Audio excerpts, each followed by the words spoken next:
Hey Twitter world, this is yours truly. Now coming soon to Twitter, you'll get to read all my thoughts and opinions on just about everything. Now there's a lot of fake OJ accounts out there, so this one, at the real OJ32, is the only official one. So this should be a lot of fun. I got a little getting even to do. So God bless, take care.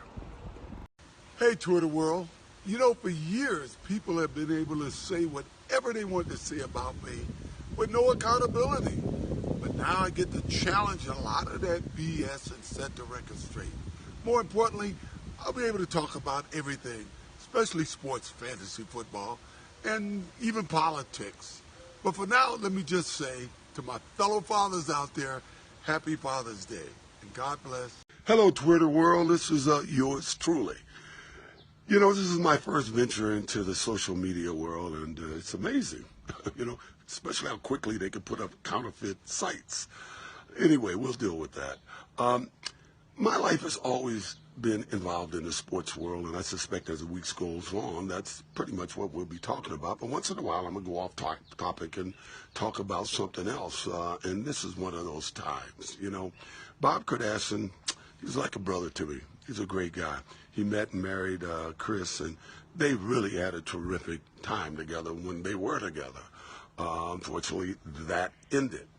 But never, and I want to stress, never in any way, shape, or form had I ever had any interest in Chris, romantically or sexually, and I never got any indication that she had any interest in me. So all of these stories are just bogus, bad, you know, tasteless. Chloe, like all the girls, I'm very proud of, just like I know Bob would be if he was here. But the simple facts of the matter is she's not mine. Now, one of the people who's spreading this rumor is a guy that the media loves to say is my manager. I had one manager in my whole life, Chuck Barnes, when I came out of USC for 3 years. Unfortunately, he died about 45 years ago. But even before he died, I opened my own office with the help of Skip Taft, my lawyer, my two assistants, Marilyn O'Brien, the late Marilyn O'Brien, and Kathy Randa.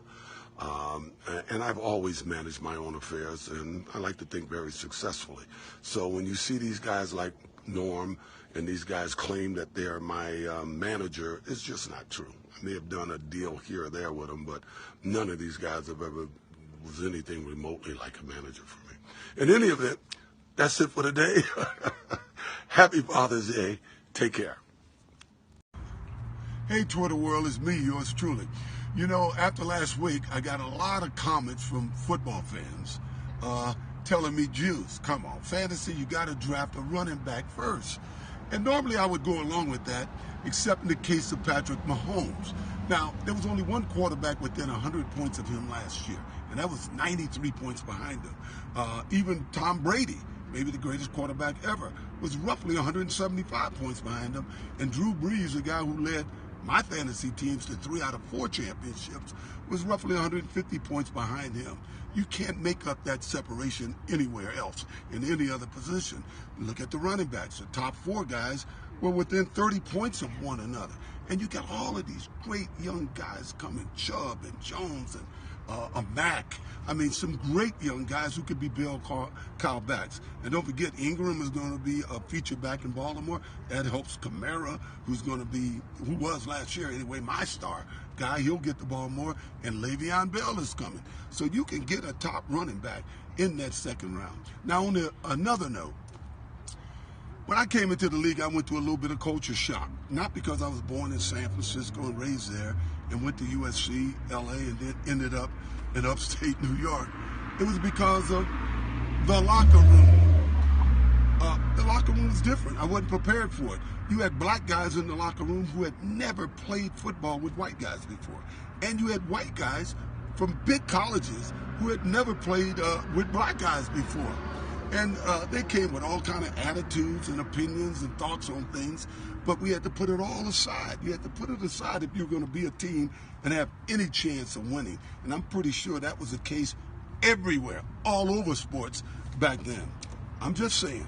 All right, fantasy football soon. Take care. Hey, Twitter world. You know, I woke up this morning, they were talking about Michael Jackson's 10th anniversary of his death. Got me thinking about Michael. I met Michael, it seemed like 100 years ago. His family moved down the hill from me and then I'd see him around. I actually got to be good friends with Jermaine. Years later, I was playing tennis in my backyard with a neighbor when he got word that his nephew was sent home from summer camp because they found out he had cancer, and I guess it had something to do with insurance, and they couldn't have him at the camp. He got a little upset and said, "Juice, we got to do something about this." So he came up with the idea. He called some of his friends. He was a celebrity. He called some of his friends. I called Michael. He was real hot there to see if he would help, and we got together to help in the beginning of Camp Good Times, a camp for kids with cancer. Now, I know there are probably many similar camps like that around the country now, and they probably would appreciate your donation. Anyway, years later, my house was under siege by the media, and I had somehow got out. I was staying at Don Omeyer's house, and I was getting my kids on the weekends, and they would come up. Don had a great house, the late Don Omeyer, I should say. They had a great house, but it was restrictive. Michael found out. He called me and said, "OJ, you got to take the kids up to Neverland Ranch. They love it." And I did. And it was wondrous. The kids would come up. They would bring some of their friends. And it was so great that I started bringing my adult friends up there. Michael was never there, but he always had gifts for the kids. My point is, I could never debate anybody about Michael Jackson. I didn't know enough about his private life to do that. What I do know is my experience with him is that he was a kind and generous soul. Rest in peace, Michael. Take care. Hey, Twitter world. It's me, yours truly, sitting at my house waiting to watch this debate, to hear a bunch of people who think they're capable of running our country. It should be interesting because, to be honest, I don't know most of these guys, but I'm interested to hear what they have to say. And I think every American should be watching this.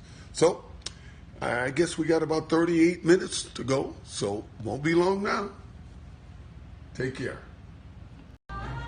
Hey, Twitter world, yours truly, trying to finish dinner so I can get home and watch the second installment.